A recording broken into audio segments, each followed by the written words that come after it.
Bienvenue sur Boomia Studio. Aujourd'hui, j'aurais pu louer une Toyota Prius, on voit juste là-bas, pour 108 €. Mais vu qu'on est à Los Angeles aux États-Unis, pour 10 € de plus, eh ben on a ça.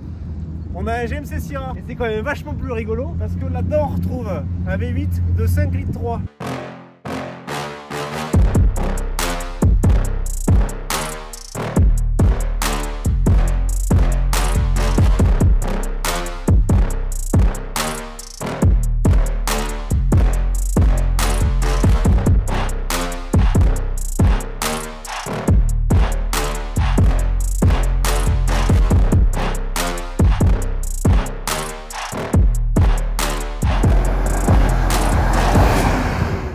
Et oui, on est aux États-Unis, tout est grand. Les 4 cylindres à ligne, ça ne sert à rien. Donc là-dedans, qu'est-ce qu'on va retrouver? Sur le V8 5 litres 3, on a un moteur qui démarre à 360 chevaux. Alors, on pourrait aussi le retrouver en V6 à partir de 305 chevaux. Mais avec ce modèle-là, c'est quand même vachement plus rigolo. Ce qui est marrant, c'est surtout qu'on a un couple énorme. C'est fait pour tracter des caravanes, des camping-cars. On a un truc qui fait presque 6 mètres de long. Et pourtant, ici, c'est normal. Il faut se dire que c'est une voiture qui se touche entre 50 et 70 000 $. Il n'y a rien d'exceptionnel. En France, vous voyez ça, on arrache tout. Ici, c'est normal. Le plus gros concurrent de ça, forcément, c'est le Ford, le F-150 qu'on retrouve aussi partout. Je fais actuellement 1,83 m. La voiture est aussi haute que moi. À l'arrière, c'est pareil, on peut mettre une motoneige. La fun fact qui est marrant, c'est qu'ici, du coup, tout se fait en miles. Le miles, pour rappeler, un mile, c'est 1600 mètres. Sur les consommables de ça, on a entre 16 et 19 miles par gallon. Pareil, l'unité du gallon, un gallon, c'est 3 litres 75. Donc en fait, avec un engin comme ça, même si c'est énorme, on fait entre 600 et 700 km d'autonomie si on roule normalement. Mais on peut voir que dès qu'on appuie dedans, ça part au quart de tour parce qu'il y a un coup qui est monstrueux. Parce qu'on a 5 litres 3, enfin je le rappelle, en France, les voitures qui dépassent déjà les 3 ou 4 litres de cylindrée, il n'y en a pas tous les 4 matins. Et c'est un des derniers modèles, nous on a la chance, on a le 2025. Donc on a eu du bol, hein. Juste déjà la taille du rétro, c'est, je sais pas, mais c'est mon bras quoi, le rétro. Tu mets la main, c'est pareil, c'est juste énorme. Et maintenant je vais vous montrer l'intérieur. Donc la porte est immense. Et à l'intérieur c'est le, on va dire, c'est le luxe à l'américaine. Donc vous avez toutes les options possibles. Le siège chauffant, c'est ventilé, c'est agréable. Bien sûr les doubles portes gobelets. Et en fait ce qui est marrant c'est qu'au milieu, eh ben, vous avez aussi une troisième place. Mais vu qu'on en veut toujours plus, vous avez aussi des rangements ici. Et ça c'est plutôt chouette. Le truc que j'aurais aimé vous faire, c'est vous montrer le capot qui est juste là. C'est là. Voilà, donc on peut voir l'engin. En fait, on voit pas grand chose. Il n'y a pas tant de cache que ça. Ouais, c'est ça. Hop, voilà. Donc, je sais pas si on se rend bien compte, mais à l'arrière, c'est. Enfin, je sais pas si on voit la hauteur que j'ai au-dessus de la tête, mais c'est immense. On n'a pas le toit ouvrant à l'arrière, c'est dommage. Comme ça, on aurait une vue panoramique.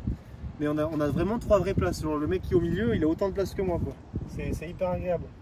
Le repose-coude, bien sûr. Encore des portes gobelets parce que sinon c'est pas drôle. On a quelques fausses. Alors je pense que c'est de la fausse boiserie, mais il y a un effort quoi. On est plutôt bien quoi, même à l'arrière. Alors on n'a pas essayé de se mettre à l'arrière, et pourtant quand on accélère, même à l'arrière, je pense qu'on peut se fracasser la nuque. Donc Amérique oblige, il faut lever les jambes. Et vraiment il faut enjamber. Donc ce qui est marrant aux États-Unis, c'est qu'on n'a pas de levier de vitesse classique comme en France. Là on a une manette. Et cette manette, il faut reconnaître qu'elle est quand même assez dure. Donc quand j'allume, il est en parc. Et là, en fait, je descends pour passer les modes. Que ce soit marche arrière, N, D ou L. Je vais le démarrer et vous allez entendre le bordel que ça fait.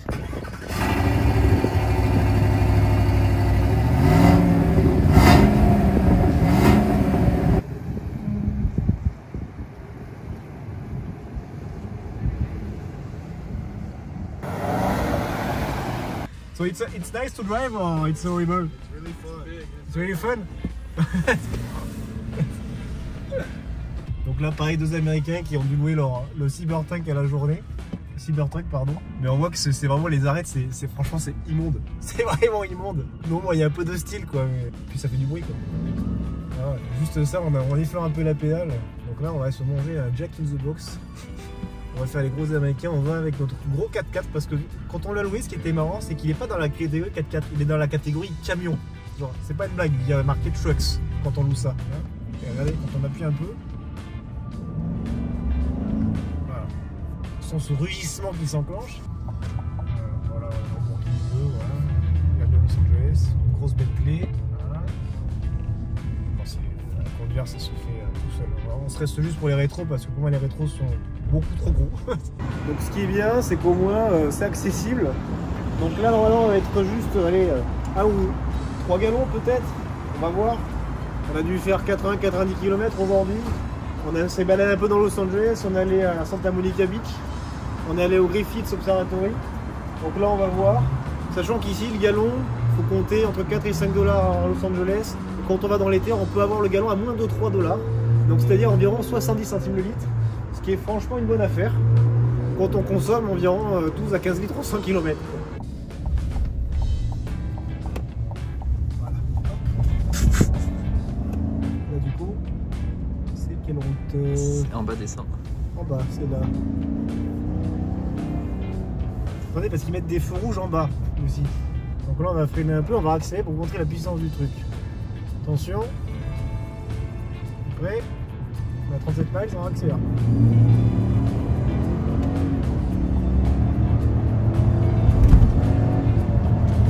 Ça bombarde fort quand même. Ça patine légèrement, par contre on sent que les 360 chevaux ne passent pas complètement. Je sais pas si j'ai les 4 roues motrices qui sont activées en permanence ou s'il y a une différence, mais ça tabasse. Ça tabasse fort, et puis surtout ce qui est vraiment agréable, c'est le bruit du V8 qui ronronne dès qu'on appuie un petit peu. On sent que le turbo se charge et il veut partir d'un coup. C'est que mine de rien, ça se prend en main assez facilement, alors que le truc fait quasiment 6 mètres de long. Et à part ça, il n'y a pas grand chose à dire, il y a tellement d'options. J'ai le volant qui est chauffant autour. J'ai l'option qui est juste là, je sais pas si ça se voit, donc quand j'appuie sur ce petit bouton là, j'ai tout le cœur qui se chauffe.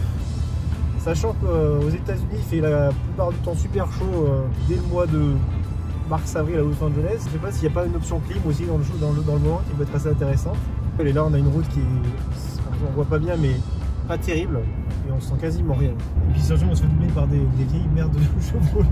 Alors lui aussi il roule encore, mais dès qu'on accélère un peu, ça charge, le turbo vraiment, on sent qu'il charge à fond et là il libère toute la puissance d'un coup. Donc du coup quand il libère la puissance, j'enlève le pied de l'accélérateur parce qu'en fait on va dépasser les 100 miles assez rapidement, et le problème c'est que c'est quand même une voiture un peu luxueuse, mais on sent rien. On peut prendre des vitesses impossibles, on ne sent rien. Pour un délire aux États-Unis, bon, c'est soit ça soit Ford Mustang, hein. Moi je vais prendre Mustang mais c'est pas de ma carte de crédit. On fait ça dans notre vidéo, mais on peut se garer partout. On a l'air en fait de mecs normaux avec ça. On passe dans le paysage vu qu'ils ont tous des gros machins. N'hésitez pas à vous abonner si vous voulez d'autres vidéos un peu à la con de 5-6 minutes où il y a des voitures comme ça qui pop de nulle part. N'hésitez pas à nous envoyer en commentaire, je sais pas moi, des vidéos que vous souhaiteriez avoir, des trucs un peu marrants comme ça de temps en temps, ça serait avec plaisir. Allez, ciao!